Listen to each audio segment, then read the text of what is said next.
আজ আমি আপনাদের এমন একটি জায়গায় নিয়ে যাব যেখানে একটি জলপ্রপাতের পানি চোখের সামনে গায়েব হয়ে যায়।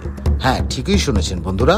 আর সেই হারিয়ে যাওয়া পানির পথ অনুসরণ করতে করতে আমরা পৌঁছে যাব একটি রহস্যময় গুহার ভেতরে, যেখানে হাজার বছরের ইতিহাস আজও জীবন্ত। আমি নূপুর এবং আমাদের 21 জনের পুরো টিম আজ বের হয়েছি পোখরা সিটি ট্যুরে। কিন্তু এই ট্যুরের প্রথম দুইটি স্পট আমাদের প্রত্যাশার চেয়েও অনেক বেশি অবাক করেছে। ভিডিওর শেষ পর্যন্ত থাকুন, কারণ আমি শেয়ার করব এন্ট্রি ফ্রি ট্রাভেল টিপস, গুরুত্বপূর্ণ নিয়ম কানুন এবং এমন কিছু তথ্য যা বেশিরভাগ পর্যটক জানেন না। সো চলুন বন্ধুরা, শুরু করি আজকের নেপাল সিরিজের এপিসোড 3। হ্যালো বন্ধুরা, কেমন আছেন সবাই? নিশ্চয়ই ভালো আছেন। নেপাল সিরিজের আরেকটি ভিডিওতে সবাইকে স্বাগতম। আজকে আমরা পোখরাতে অবস্থান করছি এবং যাচ্ছি নেপালের পোখরার সেই বিখ্যাত স্পটগুলোতে। কোথায় কোথায় যাচ্ছি সেই স্পটগুলো আপনারা দেখবেন এবং সেখানকার টিকিট প্রাইস থেকে শুরু করে যাবতীয় বর্ণনা থাকবে এই ভিডিওতে। তো চলুন তাহলে ভিডিওটি শুরু করা যাক। তার আগে বলে নিচ্ছি, আমার এই পেছনে যে একটি বাস দেখতে পাচ্ছেন নীল কালারের, সেই বাসটি করেই আমরা যাব আজকে স্পটগুলোতে। চলুন তাহলে যাওয়া যাক। ঘড়ির কাঁটায় যখন সকাল 10:30, তখন আমরা হোটেল মাউন্ট ভিউয়ে সকালের নাস্তা শেষ করে প্রস্তুত হয়ে গেলাম আজকের পোখরা সিটি ট্যুরের জন্য। আমাদের 21 জনের পুরো গ্রুপ একটি বিলাসবহুল ট্যুরিস্ট বাসে করে রওনা দিলাম পোখরার দর্শনীয় স্থানগুলো ঘুরে দেখার উদ্দেশ্যে।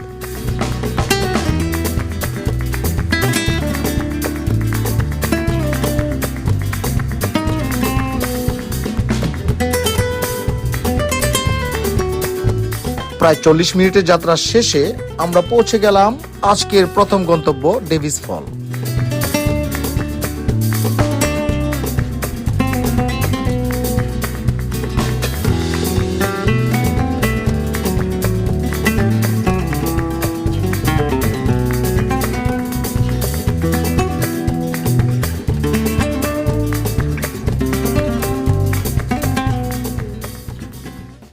প্রতিজন টিকিটের মূল্য এখানে 100 টাকা, মানে রুপি। এইরকম টিকিট। বন্ধুরা, আমরা ইতিমধ্যে ডেভিড ফলসের যে চত্বর, সেখানে প্রধান ফটকে দিয়ে আমরা প্রবেশ করলাম। এই টিকিটটি শো করতে হয়েছে, যার মূল্য পড়েছে 100 টাকা।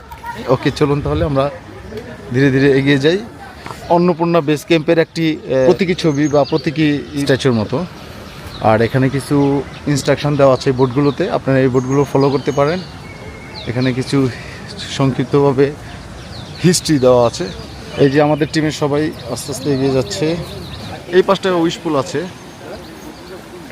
এটা শিবলিঙ্গ।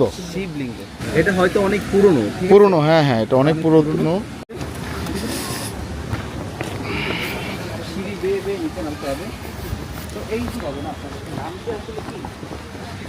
যখন আসবেন আমাদের ওই যে আর নয়তো বা কেস করবেন।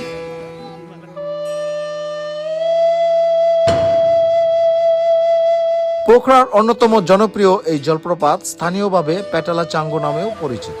জলপ্রপাতটির সবচেয়ে আশ্চর্য বিষয় হলো, উপরের অংশে প্রবল গতিতে বয়ে আসা পানি হঠাৎ করেই একটি গভীর ভূগর্ভস্থ সুড়ঙ্গে প্রবেশ করে অদৃশ্য হয়ে যায়।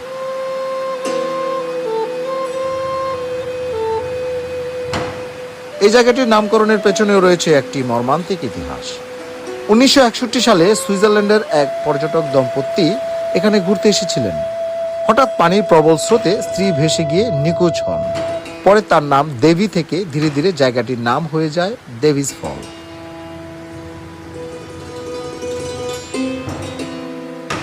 বর্তমানে এটি পোখরার অন্যতম বিখ্যাত পর্যটন আকর্ষণ।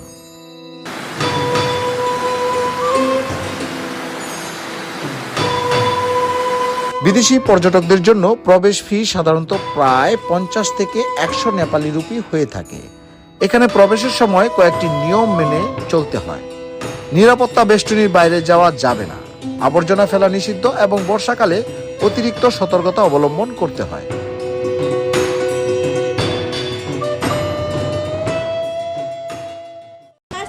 দেখেন, এটা চাদর কিনিব, ভালো আছে। আসুন, 50 টাকা। ছেলের জন্য মাফলার কিনিব। আসুন টাকা ছেলের জন্য মাফলার কিনবো আসুন দেখেন এই যে ভাবি কত সুন্দর।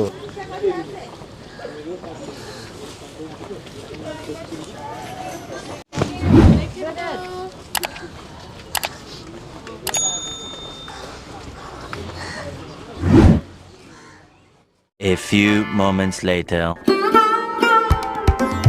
ডেভিস ফল ঘুরে দেখার পর আমরা চলে এলাম ঠিক রাস্তার অপর পাশে অবস্থিত আরেকটি অসাধারণ দর্শনীয় স্থান গুপ্তেশ্বর মহাদেব কেভ। নেপালের অন্যতম বিখ্যাত এবং ধর্মীয়ভাবে গুরুত্বপূর্ণ এই গুহাটি ভগবান শিবের উদ্দেশ্যে উৎসর্গ করা হয়েছে। জনশ্রুতি অনুযায়ী 1600 শতাব্দীতে স্থানীয় লোকজন এই গুহাটি আবিষ্কার করেন। পরে ধীরে ধীরে এটি তীর্থস্থান এবং পর্যটন কেন্দ্র হিসেবে পরিচিত লাভ করেন। গুহাটির দৈর্ঘ্য প্রায় 2950 মিটার বলে ধারণা করা হয় এবং এটি নেপালের দীর্ঘতম গুহাগুলোর একটি হিসেবে পরিচিত।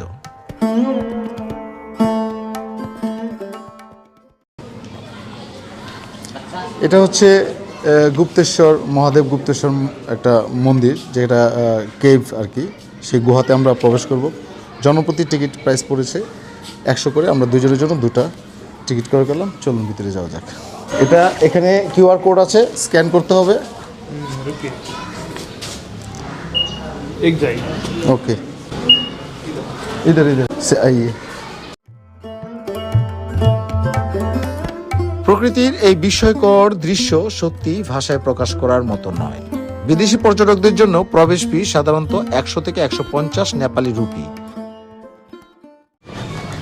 ঠিক টিকিট কেটে আমরা প্রবেশ করলাম। একটা প্যাঁচানো রোলিং এর মতো আমরা সিঁড়ি দিয়ে যাচ্ছি। এটা অলরেডি গুহার দিকে চলে গেছে, সেখান দিয়ে আমরা যাচ্ছি। তবে ভেতরে নামার সময় অবশ্যই সতর্ক থাকতে হবে, কারণ অনেক জায়গা ভেজা ও পিচ্ছিল থাকে। আরামদায়ক জুতা ব্যবহার করা সবচেয়ে ভালো।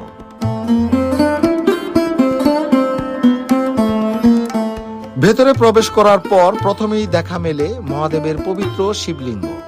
গুহার কিছু অংশে ফটোগ্রাফি নিষিদ্ধ, বিশেষ করে মূল শিব মন্দির এলাকায়। আরো গভীরে নামতে নামতে দেখা যায় এই রহস্যময় ভূগর্ভস্থ অংশ, যেখানে ডেভিস ফলের জলধারা গুহার ভেতর দিয়ে প্রবাহিত হচ্ছে। দেখুন, আমরা গুহার ভিতরে ঢুকছি, উপর দিয়ে পানি পড়তেছে, নিচের দিকে নামতে আসি। খুব ভয়ঙ্কর একটা গুহা, যেখানে শিব স্বয়ং শুয়ে আছে।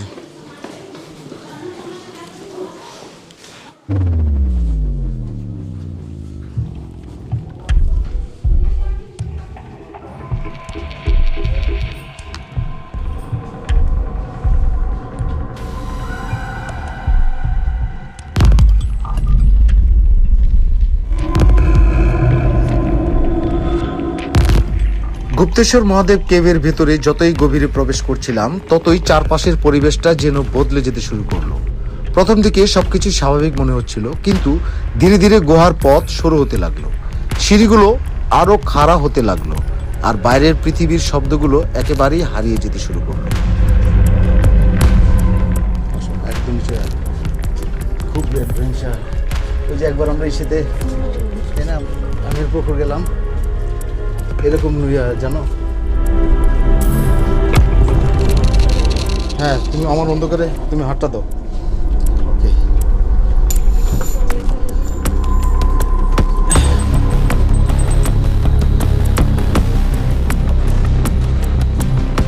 এই হচ্ছে গুপ্তেশ্বর মহাদেব মন্দির। এভাবেই প্রবেশ করতে হয়। একটা কথা বলি, জুতা যদি গ্রিপ না হয় তাহলে এখানে আসবেন না। প্রচণ্ড স্লিপি এবং পানি অল টাইম পড়ছে। একটা সময় সত্যি বলতে আমার মনে হচ্ছিল, আমরা কি ঠিক মতো বের হতে পারবো তো?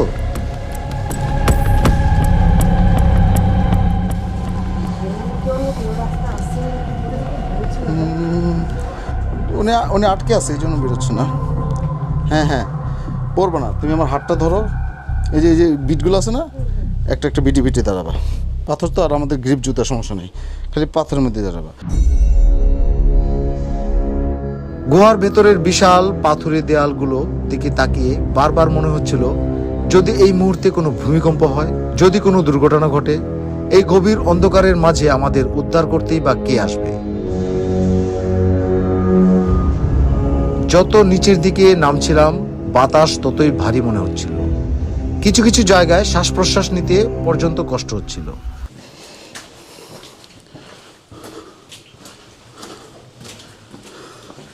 তোমার আসার একটু রেকর্ডিং করি।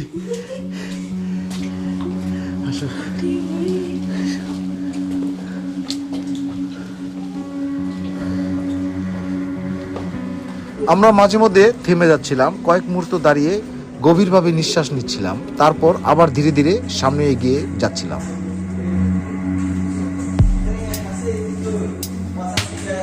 সবচেয়ে বেশি চিন্তা হচ্ছিল নূপুরকে নিয়ে। পাথরগুলো অনেক জায়গায় ভেজা আর পিচ্ছিল ছিল। প্রতিটি ধাপে আমি খেয়াল রাখছিলাম সে ঠিক আছে কিনা।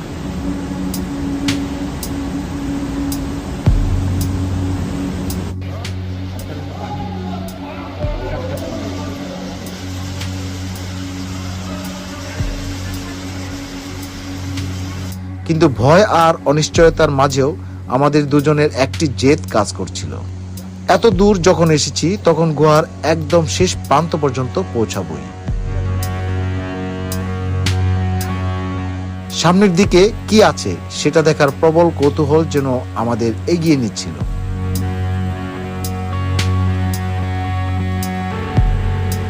গুহার ভিতরে যত এগোচ্ছিলাম ততই মনে হচ্ছিল আমরা যেন পৃথিবীর ভেতরে আরেকটি রহস্যময় জগতে প্রবেশ করেছি। চারপাশে শুধু পানির শব্দ, পাথরের গায়ে প্রতিধ্বনি আর অস্পষ্ট আলো। সেই মুহূর্তে ভয়, রোমাঞ্চ, বিস্ময় সব অনুভূতি একসাথে কাজ করছিল। আর অবশেষে যখন গুহার একদম নিচের অংশে পৌঁছে ডেভিস ফলের সেই গর্জনরত পানির স্রোতকে উপর থেকে নিচে নামতে আসতে দেখলাম, তখন সত্যি মনে হলো এই কষ্ট, এই ভয়, এই দীর্ঘ পথ চলা সবকিছুই সার্থক। কারণ জীবনের কিছু অভিজ্ঞতা শুধু দেখা যায় না, অনুভব করতে হয়।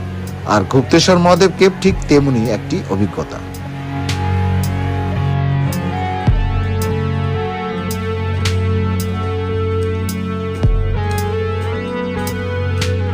আমার ব্যক্তিগত মতামত হলো, যারা পোখরা ভ্রমণে আসবেন তারা অবশ্যই ডেভিস ফল এবং গুপ্তেশ্বর মহাদেব কেভ একসাথে ঘুরে দেখবেন।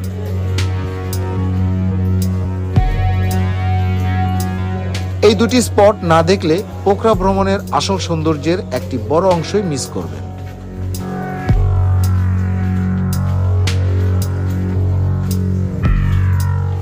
প্রকৃতির রহস্য, ইতিহাস, ধর্মীয় গুরুত্ব এবং অসাধারণ সৌন্দর্য সবকিছু একসাথে অনুভব করার এক অনন্য জায়গা।